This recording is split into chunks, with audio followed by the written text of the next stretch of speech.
All right, so today we're going to be working on some maintenance on the 1086 International.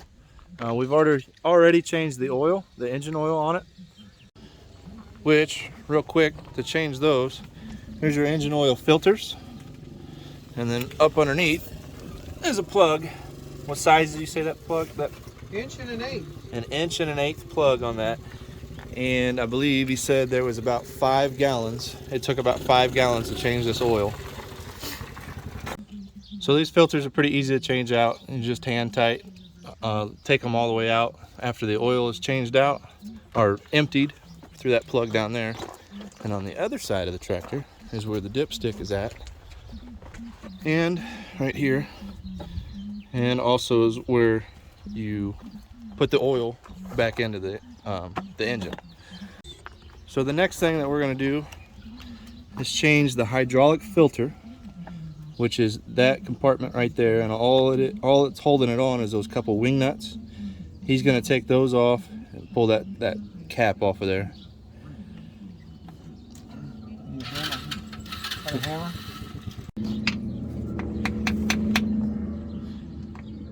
This is the first time that we've done this on this tractor. Ooh, that's kind of cool. Look at that guy. I don't know what kind of plane he is, but he's...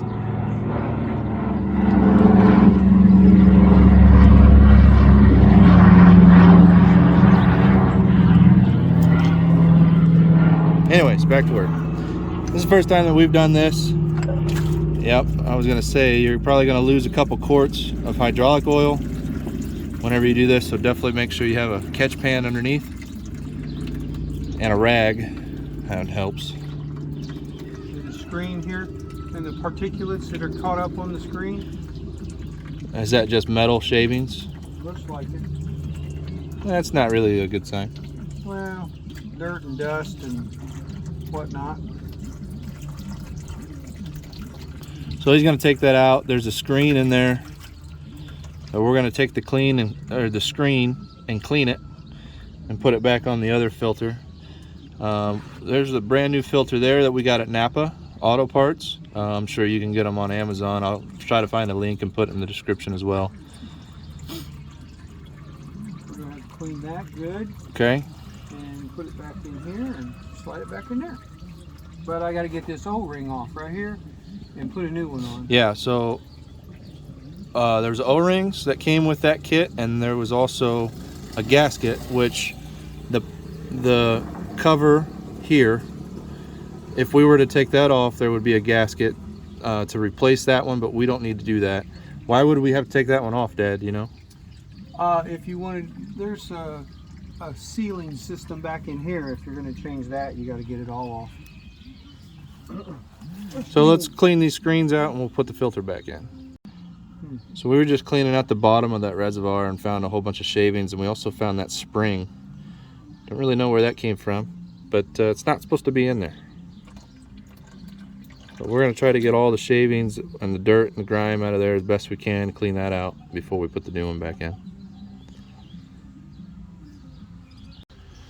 If you were to look at the tractor from the front, that would be on the left side, or the passenger side of a vehicle, if you want to call it that way. That's where that filter is. So this is the screen that was off the top of the filter. And all I'm going to do is just throw some Dawn dish soap on it and try to get it clean. And all these dirt and grime and particles, we're just going to get all those off of there and clean it up and put it back on. Adeline, she's going to help me out. Try to get this as clean as we can, huh, Adeline? Let's put some water on it.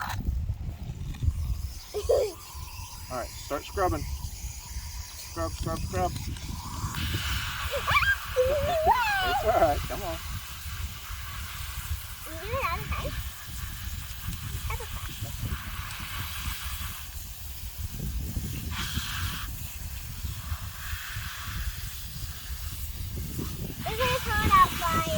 It's really hot outside? All right, can I see it now?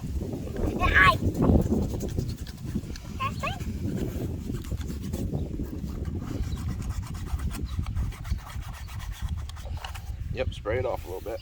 Don't get us wet.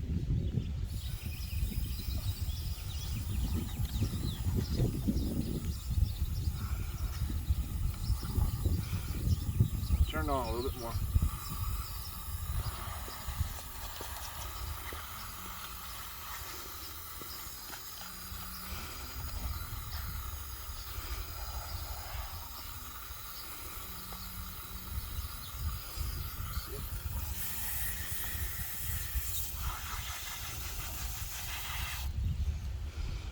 And that's that. Can I hold the camera now? Hurry up, go get pictures of the cats. Okay. Hi, you guys. It's Adeline here, and I'm going to show you some of the baby kitties. Right over here, Thinker, is Puck Cake. She's very annoyed. Huh, Puck Cake? You're on camera. All right, girl, That's baby Puck Cake. Hold on. And there's more. That's the mama cat. And here's this one. I wish another one. There's more. All right. There's another one. That's Leo. Very snugglish. Okay, there you Very snugglish. Thanks, Adeline. go. Bye. He just put some grease on the O-ring. Just a good. Mainly so air doesn't get up in there. You don't want air in your hydraulic system. So they have you put grease on these seals. Yeah, he can explain it a lot better than I can. Yeah, when you get air in your hydraulic system, the cylinders and everything just kind of are spongy. They don't want to work properly until the air is all worked out. So if you can prevent air from getting in there, it's always a good thing. So we put this back on there, put this back up in there, find it, and it seats up in there good. I also found that in there, and that, which is not a good thing. We're gonna have to do some investigating. Where those came from. That's weird. Somebody might have done some work on it and dropped it in earlier, or it might be a ongoing issue. If things are working though, probably it's something old. Don't know for sure, but we'll have to keep an eye on it.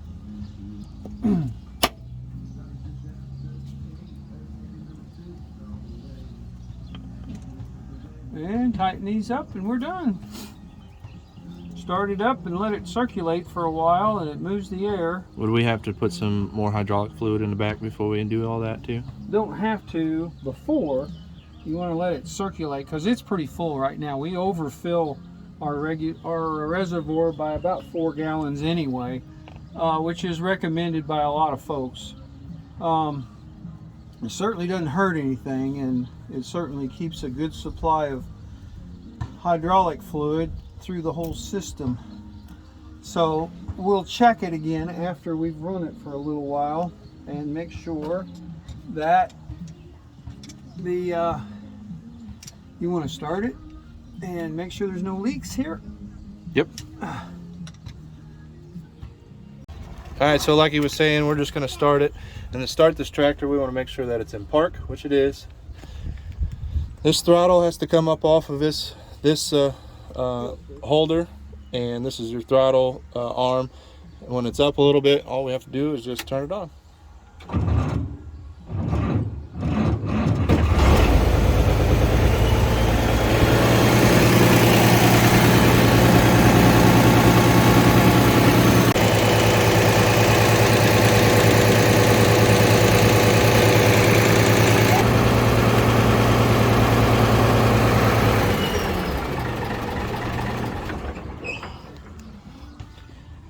Sounds like I need to put the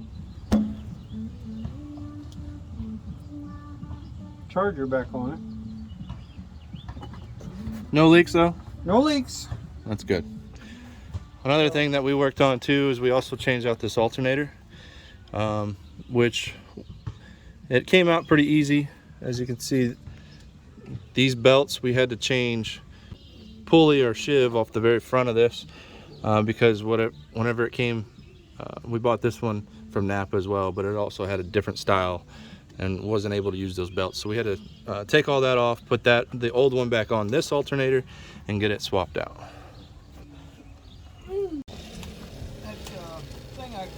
I just put on? I thought it was just bound up in there. But... All right, the other thing that we're working on today is our New Holland conditioner. These front bar rakes, a whole bunch of these teeth were broke off. There's one there that's kind of broke off. It's not an easy task to take them all and replace them. What we have to do is unbolt the bar here and here and lift the whole bar out and slide every single one that's broken all the way off the end of it, and then put brand new ones in and brand new bolts, washers, and nuts throughout the whole thing. It does make it easy whenever they're new and working, because we found out last year this bar up here has quite a bit of them that's broken, and whenever they're broke, it just doesn't fling up the hay the way it should into the rollers. But like I said, we're gonna replace all those, get all these bars going and in good shape. We're also just putting some grease in there. He's putting grease in there. Anytime you're putting grease in any fittings, you always want to see the grease coming out, and that way you know you have enough grease in the fitting and where it needs to be. Excess grease goes on the tire. And try to get all these finished up for the day, and hopefully whenever we get out in the field, these will all be working right and make our lives a lot easier, because we're trying to do it now, that way we're not in the middle of the field when it's hot, 100 degrees, and kicking ourselves because we didn't get this stuff fixed beforehand. So that's why we do the maintenance on it and try to get things working the way they should. Anyways, got any other thoughts, Dad? Nope. All right, thanks for watching. Please subscribe to the YouTube channel. If you're watching on YouTube, push the like button on Facebook, and hopefully you enjoy watching these videos and learning and seeing what we're doing every day. Thanks again.